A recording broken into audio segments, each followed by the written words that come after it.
Mana ko'rganingizdek, hurmatli haydovchilar, avtoulovga ovoz kuchaytirish, ya'ni sirena o'rnatilganligi aniqlandi.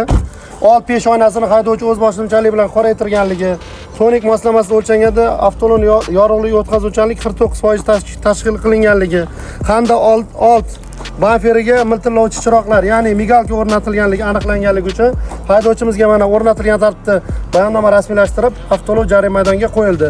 Hurmatli yurtdoshlar, sizlardan so'rab qolardiki, yo'l harakati qoidalariga to'g'ri rioya etgan holda belgilanmagan narsalarni avtoulovga o'rnatmasligingizni so'rab qolamiz. Avtotransport egasi, o'rtoq haydovchi, nima sababdan siz avtoulovga mana miltillovchi chiroqlar, ovoz kuchaytirgich, oynalaringizni qoraytirib oldingiz? Buni sababi nimada?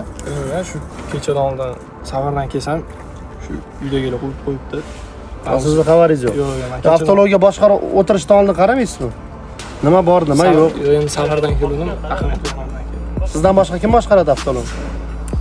Shu uydagilar. Kim?